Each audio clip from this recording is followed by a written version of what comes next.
time for the best coverage of the top stories in sports. The Sports Wrap with Jason Page starts now. Yes, it does. Thank you, Chad Erickson. Good to have you all with us on this Tuesday edition of the program. A program that includes Sam Yarnell, who will be with us coming up in 10 minutes. We'll handicap the Eastern and Western Conference Stanley Cup playoffs. Get into that.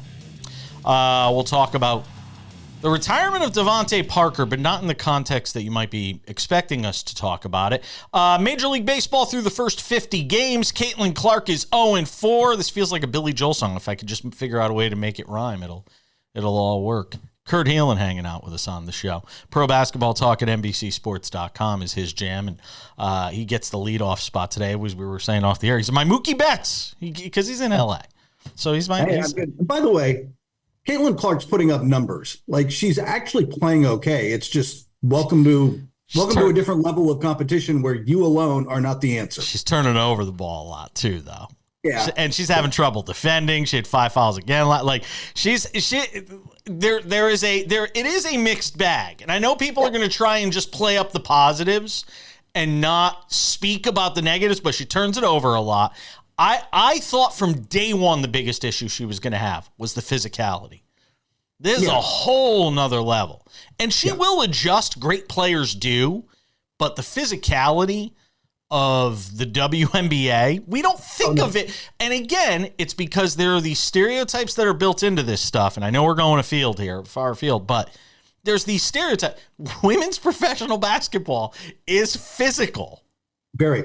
Very play below the rim because it's just a little different. But also, remember right before when she was going into the draft, and several ex-players got a lot of online flack for going, man, it's going to be an adjustment. It's just not going to be that easy for her. Yep.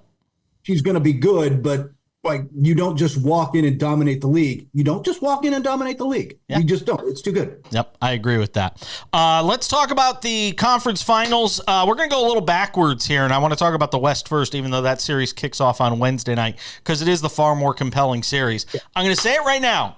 Narrowly, but I like the Mavericks. I said I liked them against the Thunder, and I was right.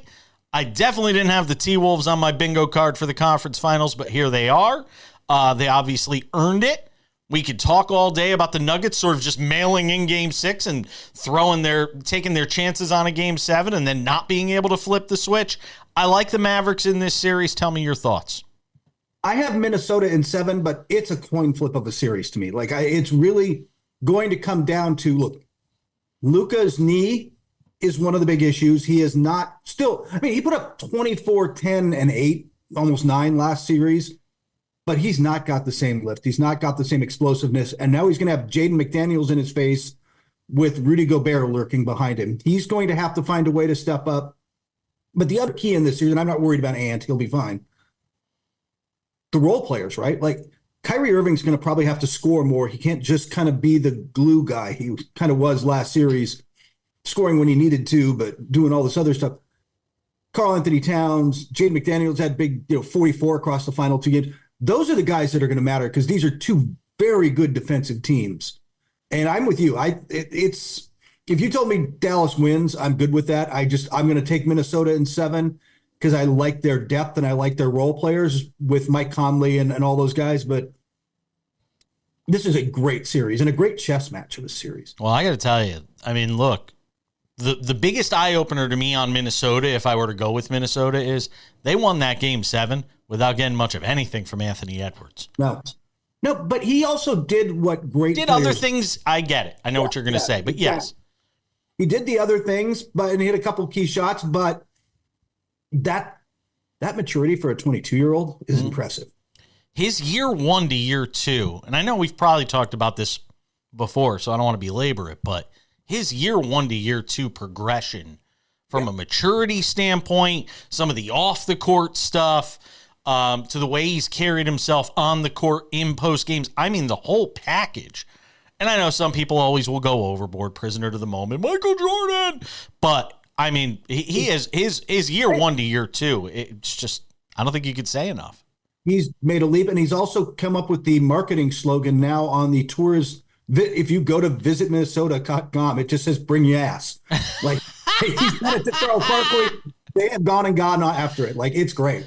That might be the greatest thing ever said on this show by you. Bring your ass. Can we go back to the Nuggets for a second, though? I mean, I talked about it on Friday's show.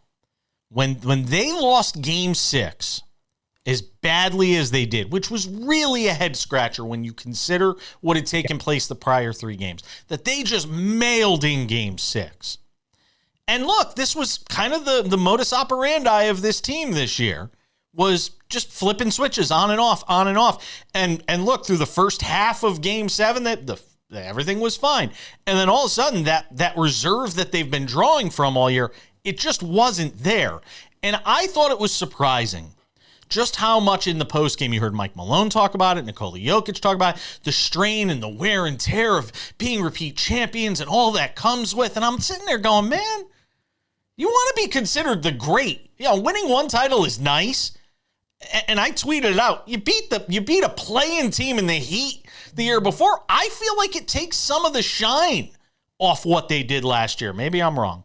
I don't really see it that way, but I think that they may be more, and Jokic in particular, may be more Tim Duncan than Kobe Bryant, in the sense that Tim Duncan's got 5 rings, Kobe's got 5 rings. We can compare resumes all day long, but Kobe sticks in the cultural zeitgeist a little bit because of the personality, but also because 3 in a row, 2 in a row, right? Like, he had these great teams where it wasn't just steady and we're really good every year and we're going to win because we're really good some years and it's good enough. Like, it's just a different situation. And Denver may be more that Spurs team. They've got to build their depth back up. Man, they missed Bruce Brown and what he brought. Not just Bruce Brown, but what he brought. They missed that something fierce. They missed that depth. Yeah, I agree with you on that. One last thought, because you're a guy that's been in those press conferences and has asked those questions, like the one that was asked of Malone the other night. It's got to frustrate you doing what you do for a living. I know it pissed me off, and I've only had to do it a couple of times. I mean, I dealt with a cranky Jim Calhoun. It's got to piss you off a little bit to see a coach react that way, doesn't it? A little. In that heat of the moment, when you grab guys just after a loss, you get what you get sometimes. And you could literally hear the Timberwolves on the other side of the wall celebrating. Yeah. Like so that. I get where he's at. I don't know. Personally, it's because I come out of a news reporting background. And I've been cussed at by senators. I've had the whole thing. So it doesn't bother me that much. But I get it. It was kind of over the line. We're coming back with more Kurt a little later on.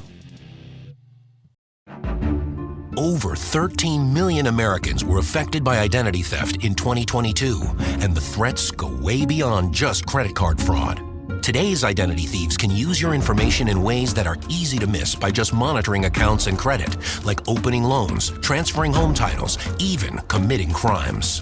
Someone got my social security number, made a driver's license, and it was used for criminal activity. You can do so much with a social security number that I didn't know could happen. They drained my bank account. It was terrifying. You're even more vulnerable than you realize. Your information is exposed through online shopping, banking, even corporate data breaches. No wonder there's a new victim of identity theft every 3 seconds. Only LifeLock alerts you to the widest volume of threats all in one place, like someone trying to use your social security number, open a new loan in your name, or even commit a crime in your name. There was a big yes button and there was a big no button. I clicked, "That's not me," and LifeLock took it from there. If you become a victim of identity theft, a dedicated U.S.-based restoration specialist will be assigned to your case and work to fix the issue on your behalf. If something happens, you have somebody fighting for you. All LifeLock members are backed by the LifeLock $1 Million Protection Package, including reimbursement for stolen funds, personal expenses, and coverage for lawyers and experts up to $1 million. It can be dangerously easy to steal your identity. With LifeLock, it's easy to help protect yourself. I will be with LifeLock forever. Join the millions of people already protected by LifeLock. And for a limited time, save 25% on your first year with promo code 25TV. All plans include a 60-day money-back guarantee. Call 800-710-7531 or visit lifelock.com/25TV to save 25% on your first year of identity theft protection. Enroll now. Attention families with a loved one in a nursing home. If your loved one has suffered from bed sores, falls, broken bones, dehydration, or even death, you may be entitled to a substantial settlement. If you have a loved one who is injured in a nursing home, we will find out what happened. State violations are found against nursing homes every day. You have a limited time to file your claim, so don't wait. Call 800-398-5999 and speak with one of our attorneys. The call is confidential and free.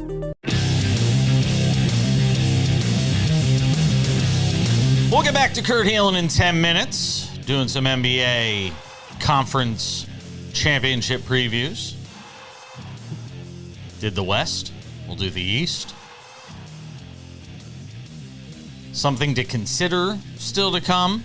Interesting thought on the retirement of one NFL player, and something I'm expecting to see more of. I'll explain. Also, odds and ends. Oh, a special birthday for somebody that Sam Yarnell is very passionate about. We will celebrate that. We will mourn the Indiana Fever's winless start to the season, but they're getting better. So we'll get to that too. But Sam Yarnell, let's handicap these NHL Stanley Cup Conference Finals a little bit. We've got. I think we are in a great place as we get ready for these conference finals. I think both series are going to be bangers. I think both of them are going to be long. But picking a winner, look, obviously I'm not going to pick against the Rangers. I think they've earned that through the first couple of rounds, for a few rounds of the postseason. Against a great Panthers team that proved its mettle yet again with a series win against the Bruins. Where are you right now if you're looking to place a few shekels on the Stanley Cup Conference Finals? Yeah, Jason, I agree with you. I think that we're going to get two very long series. I mean, you've seen that from both of these teams.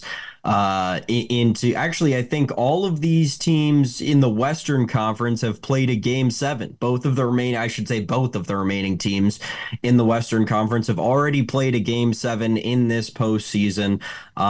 So you have to expect that we're going to get a 7-game series out there between the Stars and the Oilers. It was tough to see the Canucks blow that one on Monday night and let the Oilers just dominate them early and not able to finish the comeback, obviously. Very, very tough to see that out of Vancouver. We'll root in Edmonton, though, because you got to root for one of the Canadian teams. We need a Canadian Cup eventually, a non-COVID Canadian Cup.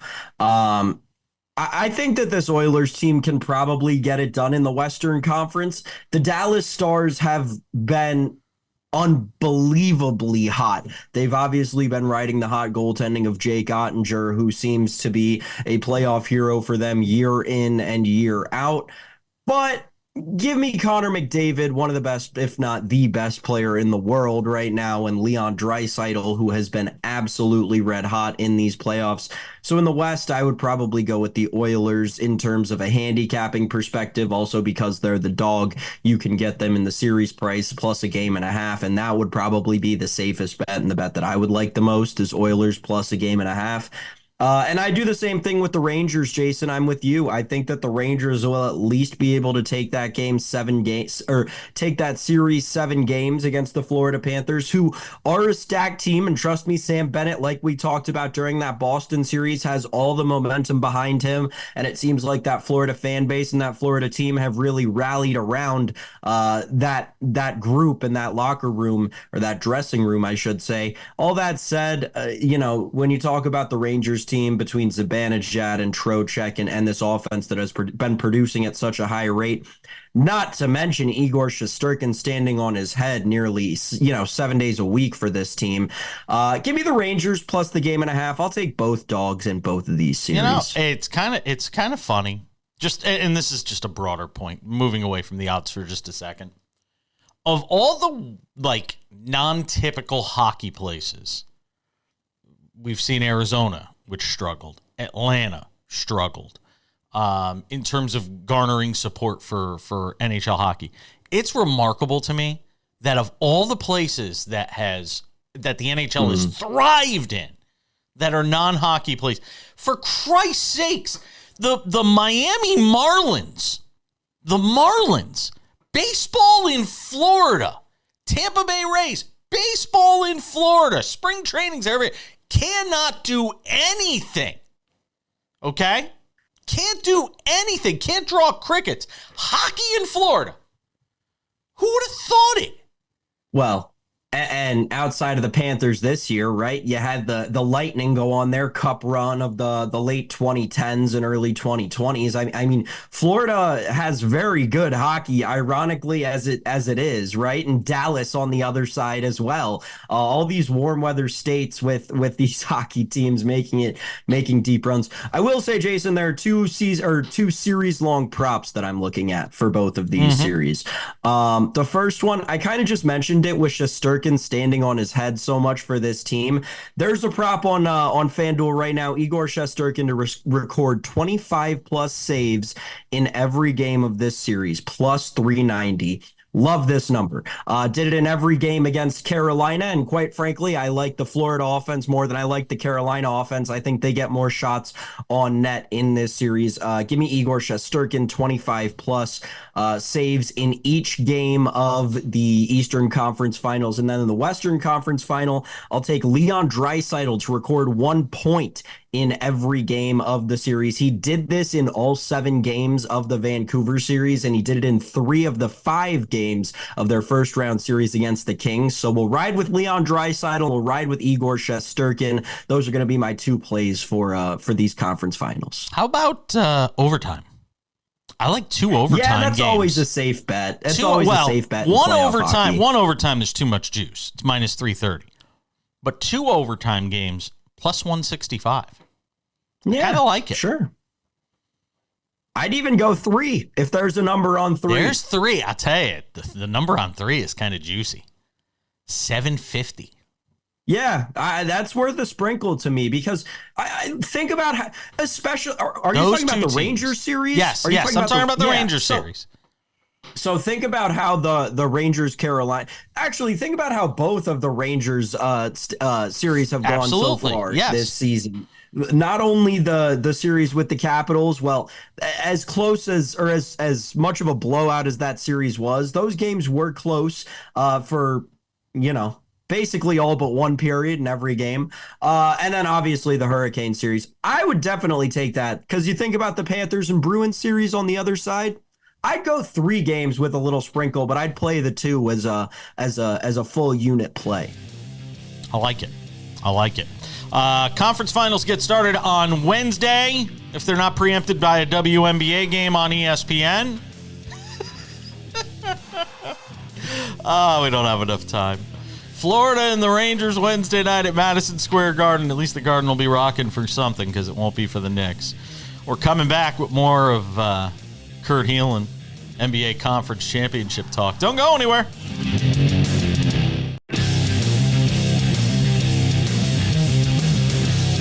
All right, let's get it back to the NBA. After a little hockey talk on the show, we'll do some baseball in 10 minutes. Whipping it around today. My man, Kurt Helin, Pro Basketball Talk at NBCSports.com, rejoins us for the conversation after heading back into the virtual green room. All right, so we did the West. And the reason I did the West is I just think it's a more compelling series. Although there is something that compels you to the Eastern Conference Final, in that, to me, all the pressure is on Boston. Indiana, to me, is playing with house money, because if the Knicks are even remotely healthy, the Knicks win that series. So the Pacers find themselves in a NBA Eastern Conference Final. I don't think, frankly, they might not have even thought that they belonged in if the Knicks had been healthy. But here they are. All that having been said, with the Knicks basically having every starter injured by the time the postseason ends, I'm not bitter about it or anything. I was going to say, you seem to be taking that very well. I am not dealing with it well. It's just such a grueling season. But make the argument. I mean, Indiana, and I know we don't generally do a ton of gambling stuff with you. Indiana's plus 700 to win this series. You got to wager $1,100 to win $100 on the Boston Celtics. Can you make an argument for Indiana? I like the idea of them potentially stealing game one, but can you, especially with no Porzingis, but make an argument for them if you can. The argument is this. I don't think they're frauds. Like you said, I think this is a legitimately good team that defends better. And they're going to play fast. They're going to put up points. The argument is Tyrese Halliburton isn't slowed by the trio of White and Holiday and Jaylen Brown that they're going to throw at him. And the other thing, Boston shoots itself in the foot. Like don't bet a Boston sweep. Just don't. I don't offer much gambling advice. Don't do it. Like they never sweep. They will throw away one game in this series. But if Boston throws away a game, let's say it's game one or game two at home, and then the Pacers have one of those hot shooting games and Halliburton gets loose and they steal one and suddenly you're in game six, right? Mm-hmm. Like, I think that's the argument is if you're going to make one is that Boston's going to once again be a little too cool for school and not take this seriously and themselves. I will give you the other argument that I think goes in favor of Indiana. The Knicks series, that series prepared them well for this. What Boston has gone through, and I think we talked about this last week, what Boston has gone through in this postseason, which is really very little, if no adversity at all. Yeah. Even though both series, I think, were 1-1 going to game three, you never felt like Boston was in trouble. The Heat shot the lights out in game two in a performance you knew they couldn't repeat. Same thing for the Cavaliers in game two in Boston. You never felt either of those two teams had a shot to beat the Celtics. This feels different, especially with no Porzingis. If Indiana can get game one as opposed to game two, and now make Boston face a little bit of pressure in a game two, a game they're going to have. I mean, I'm trying to make an argument.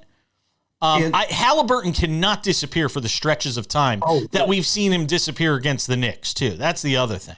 There are times where is he on the floor? Or is he on a minutes restriction? Like, he's on the court. He's just not doing anything. Yeah.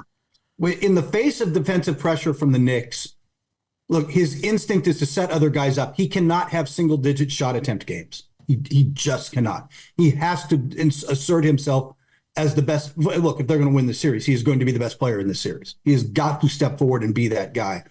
And I think that, again, I think that's the argument. I picked the Celtics in 5. I don't think the Pacers can pull that off. But the argument, I'm with you in this sense. They're coming in playing harder with more desperation and more energy, and that could knock the Celtics back a little, like in the first game or two, like just catch them a little off guard. I think you're going to see that in the finals. I don't care which team comes out of the West. They're going to be sharper and more physical than Boston's had to be. I'm kind of surprised you said 5, though, because and again, not to go into the gambling too much, but 5.5 is the total. Over under 5.5. I kind of like the over. I think it goes 6. Over is plus 120. Under is minus 185. I kind of like the over. I think it's at least a 6-game series.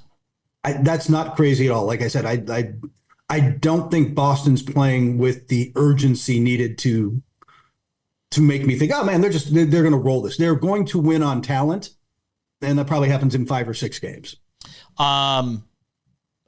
Just for fun, if Boston doesn't win this series, is there any way Joe Mazzulla survives? That's a really good question. There would be wholesale discussions again of can Tatum and Brown play together? Like, what do you have to do to get? But I think Mazzulla would come into question too. I bet he would survive. Like he actually, I think, coached really well this year and got a lot out of them. But if that urgency isn't there, if they lose this kind of series, then is that about the coach, or is that something inherent to that locker room that you've got to change? Do you need your Pat Beverly? And I'm not saying Pat Beverly specifically, but who's the guy in there who lights the fire? Yeah, I think that's a very fair question. One note on the NBA, and I don't know what the answer is to this, and maybe you do. What are the Lakers going to do at the coaching position right now. I've heard Sam Cassell. I'm hearing JJ Redick. God, they need to get Redick. I love Redick. I like him on First Take and all this stuff and his podcast. But my God, the broadcast booth on ABC right now is tough. I mean, with him and Doris and Breen. I feel bad for Breeny because he lost his guys. But I mean, is there a favorite in the clubhouse right now for that LA coaching job in the final minute we have with you? They are high on Redick reportedly, and I've heard this as well. They like Redick as in theory. They're going to see how it goes. But do you really want to? Is that a LeBron hire? Is he really ready for the job, or do you need to go get James Borrego or somebody who's done the job before, or at least Cassell or David Adelman or somebody who's been an assistant, in a long time? So my guess is we'll see which direction they go. By the way, I'm going to tell you now, the reports out there that LeBron James has got nothing to do with this. Yeah, that might be a smokescreen. Okay. I'm not saying he's hands-on. I'm just saying the idea that he is completely hands-off and doesn't have the emperor's thumbs up, thumb down at the end of this thing is crazy. That's Kurt Helin, Pro Basketball Talk at NBCSports.com. Go and check out his work there. I always appreciate you, my friend. Have a great week. You too. Take care, man. We're coming back. Attention families with a loved one in a nursing home. If your loved one has suffered from bed sores, falls, broken bones, dehydration, or even death, you may be entitled to a substantial settlement. If you have a loved one who is injured in a nursing home, we will find out what happened. State violations are found against nursing homes every day. You have a limited time to file your claim, so don't wait. Call 800-398-5999 and speak with one of our attorneys. The call is confidential and free.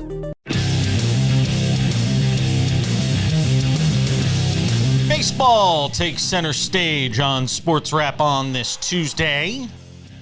Good to be hanging out with you. He's much more than just a pretty face, that Sam Yarnell. Smile. There you go. See, you look so much better when you smile. You should be smiling. Because it's baseball talk, and you love baseball. Let's go into it. Let's go into it a little bit here. We're at about the 50-game point of this Major League Baseball season. I thought it'd be fun to take a little stock, or maybe dump a little stock, depending on the team we're talking about in this baseball season. I wish I had our picks in front of us. I don't have them in front of me. I wish I had our picks in front of us that we made at the start of the season so we could kind of monitor where we are now. Maybe we'll do that tomorrow a little bit on the show if we have a few minutes. But just talking about sort of where we are at this stage of the season. And look, let's be honest about it. It's the Yankees and the Dodgers right now are the class of Major League Baseball. And obviously, the Phillies are part of that conversation as well. As I think they have the best record in the West right now, last I checked.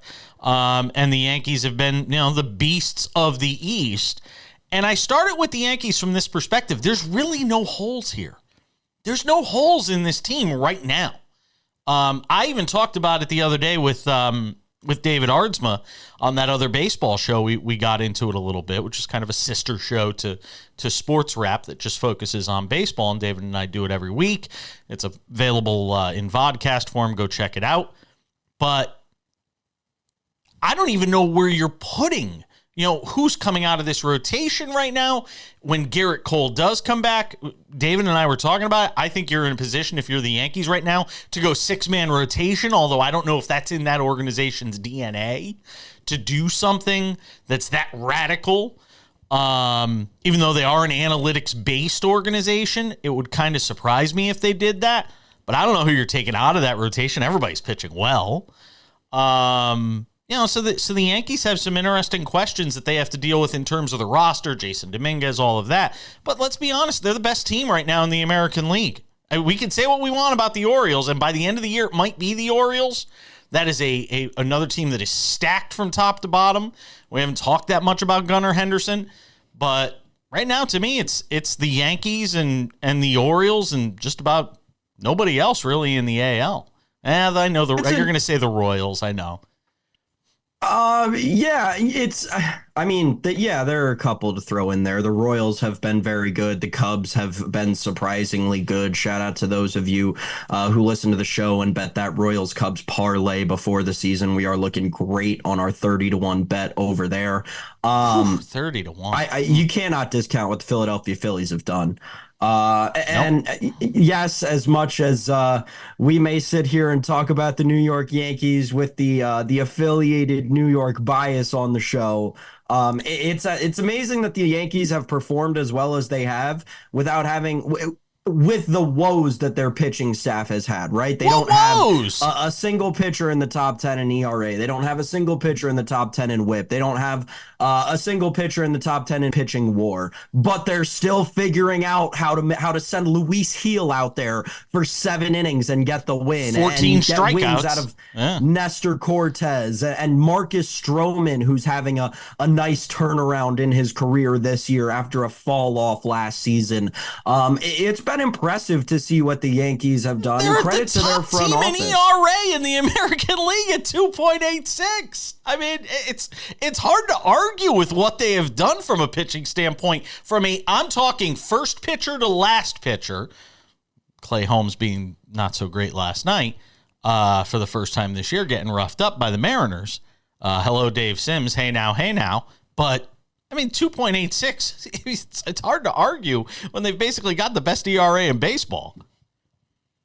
Yeah, I mean, it's why, and I feel like every year we have one of these teams, and it's, we're talking about it more this year because naturally it's the New York Yankees, but it always seems like there's one team. Last year, for instance, it was the Miami Marlins, right? They piecemeal together just some weird collective of pitchers and have an astoundingly low ERA. It's been truly impressive to see, and you wonder if the Yankees, and specifically Aaron Boone, famously not an analytics guy, have kind of turned more to the analytics, because we all know that the analytics forward front offices are the ones who usually discover these things.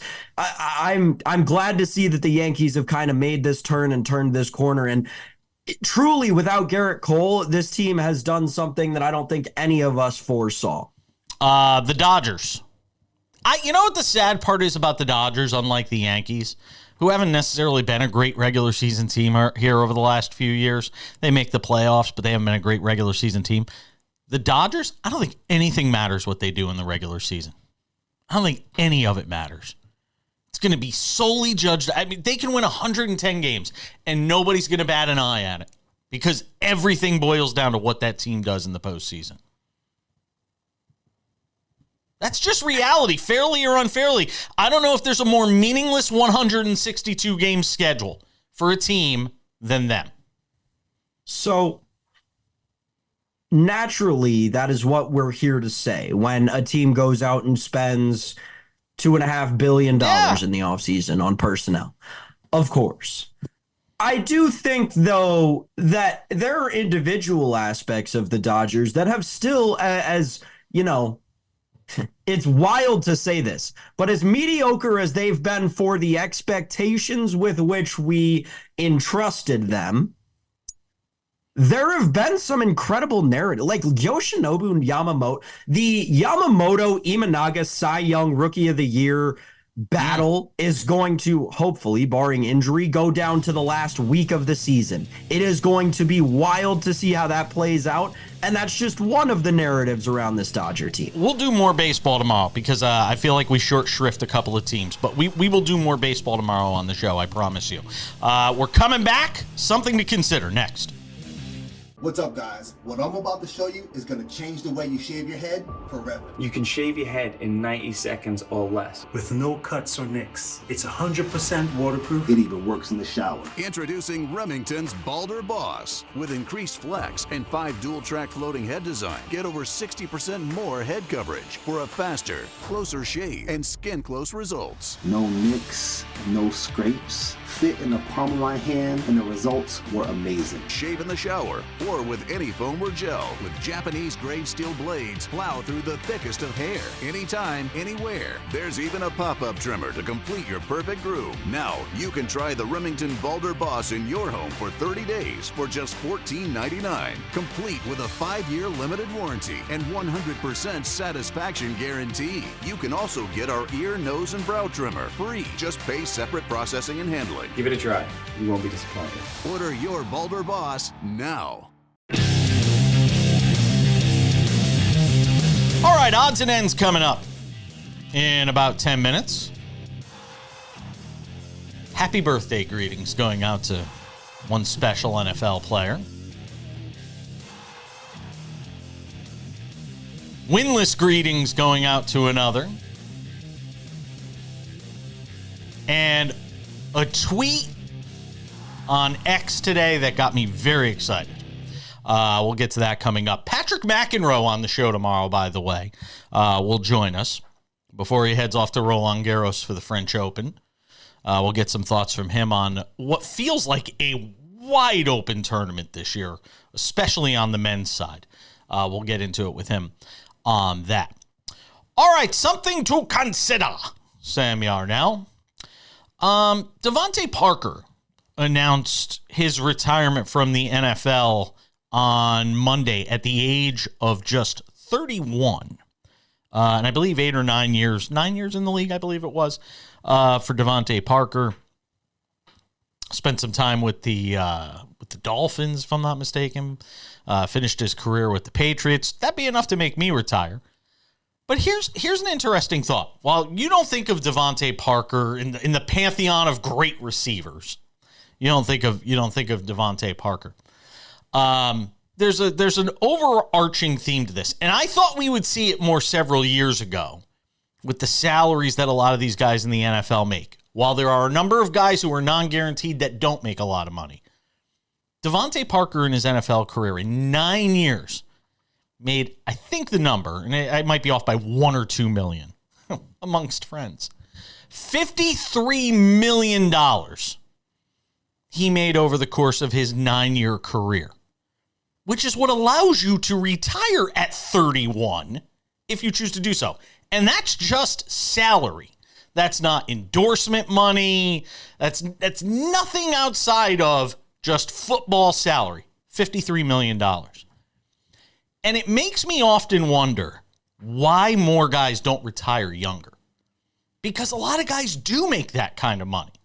There are a lot of NFL players. If I went through, over on Spa Track or Spo Track, whatever it's called, and ran through all these guys, there's a lot of guys, especially on the offensive side of the ball, that make that kind of money. Yet very few choose to, keep their brains from getting scrambled or their legs from being mangled and retire at a younger age. Davante Parker could retire at 31 and go enjoy his children, which was part of the reason he said he retired, because he made so much money in a 9-year period. I find it interesting. And look, quarterbacks are different because there's a lot that comes with being a quarterback, but it makes me wonder why more guys don't retire young. I thought it was a trend we would see more 5 or 6 years ago. I remember having this conversation with somebody. I'm surprised more guys don't retire younger from the sport. From football specifically, guys don't retire younger because there are only 32 first-round picks every year. Everything Jason just said, the fact of the matter is, speaks to the luxuries that first-round picks have over second round, third round, fourth round, let alone day 3 picks. We all remember Davante Parker at Louisville, 3 straight seasons, 40-plus receptions, 700-plus yards. The dude was a dog, and that's why the Miami Dolphins drafted him 14th overall, if you remember, back to try and build around Ryan Tannehill and build a team that could compete with the New England Patriots. So they threw the bag at Davante Parker with the first-round pick money. He was guaranteed his bread for 4, if not 5 years, and then he signed another deal with New England because he was the only target in Miami for so long. At the end of the day, very few people have this luxury. It doesn't surprise me at all that we don't see it more because so many first round picks, like secure their bag, get the second bag, and then retire. We see this not infrequently around football because of the structure of the 5th-year option. And quite like a perfect example of someone who we will see retire at this age is Justin Fields. Justin Fields will get one more mid-level contract because he was a first-round pick, and he'll retire after that because he won't be needed anymore, and he'll, quite frankly, be not athletic enough to play what he's needed to play to be in the NFL. But when we have first-round picks taken and the value that the league and the players union has put around a first-round pick, we're going to see this frequently. I'm curious. I want to go through and look. I'm gonna go do a little homework after the show today, and look at sort of what the average salary at certain positions are. And the averages could get skewed by guys who make more, though, so that may not be fair either. But I've always thought that you'd see more guys retiring younger because of just how much money you're able to make in such a short period of time, that if you're not chasing rings, what are you going to hang around for? And play on a crappy team and risk injury. I just don't see it. Think about this too. In the more recent time, you're going to get an even more skewed number when you go and look at that, because you're in a day and age where NIL is quite literally driving up the price of rookie contracts in the NFL. It's a very interesting time with sports because, and I'm curious when we look back on this in 10, 15, 20 years and study it, how the paying of college athletes directly and indirectly impacted their move to professional athletes, but also professional athletes who are already established in those leagues and had not reaped the benefits of NIL when they were in college. It's a wild development across sports. And again, like Jeff Passan says with the Shohei Ohtani thing, we're in the bottom of the first inning with all this. Yeah, it's funny too. We only have about 20 seconds here, but I wonder if NIL money will get so ridiculous that guys won't even need to go play professionally if they don't want to. Just make your killing in college, get your degree, and then go do whatever you want to do. We're coming back. Odds and Ends are next.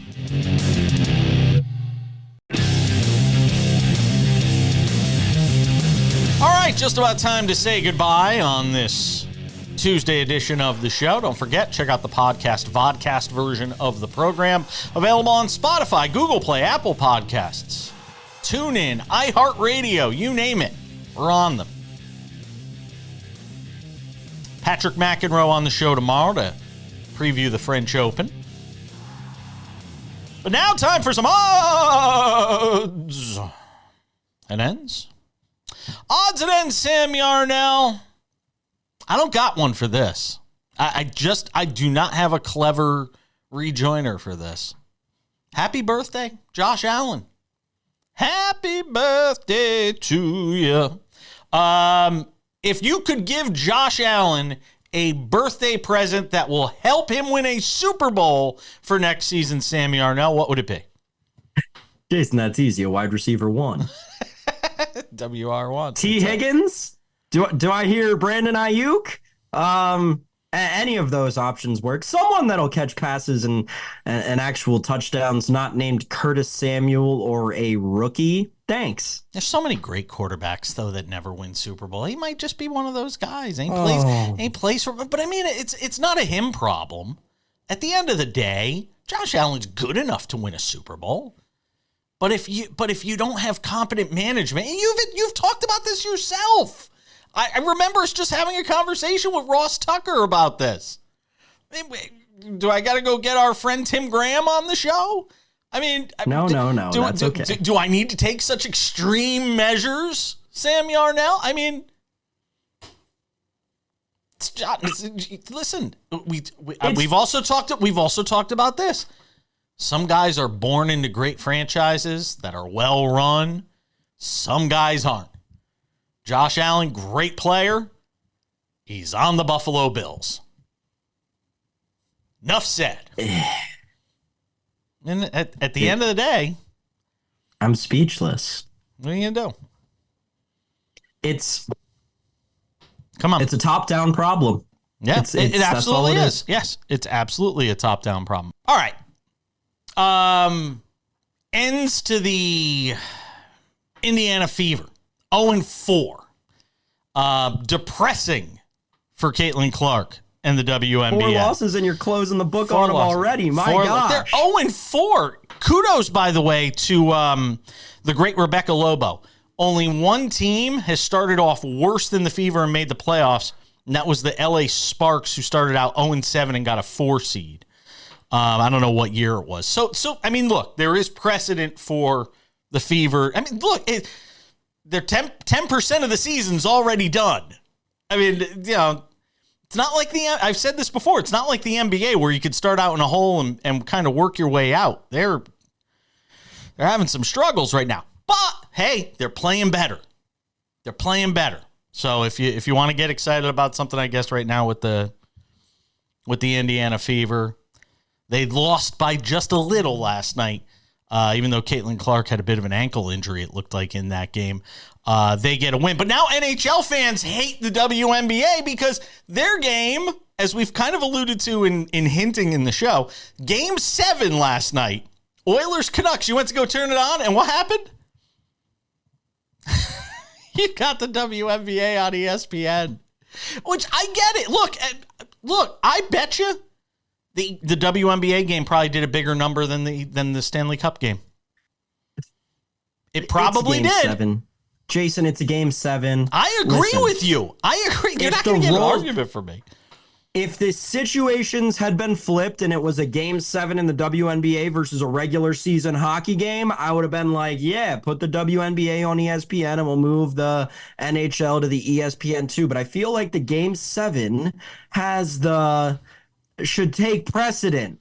If it were a WNBA Game 7, I think it should take precedent over a regular season NBA or NHL game.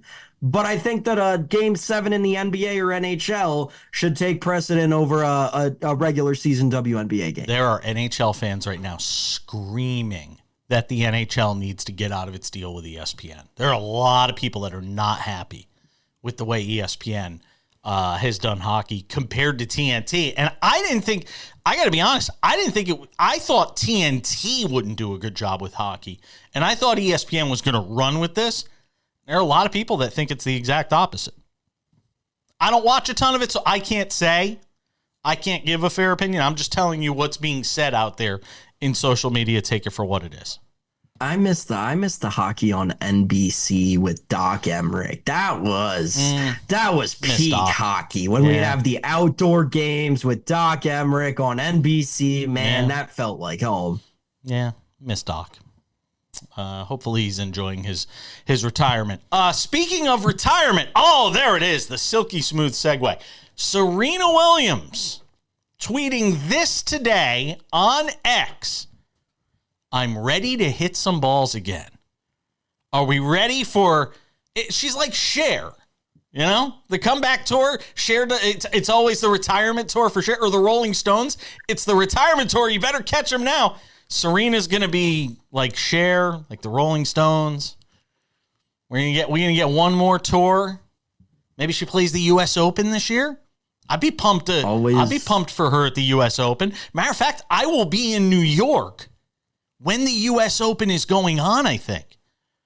Might have to go check out Serena at the U.S. Open. Always love to see the GOAT. She is the GOAT. And if anybody in her 40s, after popping out babies, can get on the court and still show out, be Serena Williams. Love to see her out there. It's going to do it for us today. Thank you to Kurt Helin. Thank you to Sam Yarnell. I'm Jason Page. We'll see you back here on Wednesday for an all-new edition of Sports Wrap. Patrick McEnroe on the show then. We'll see you.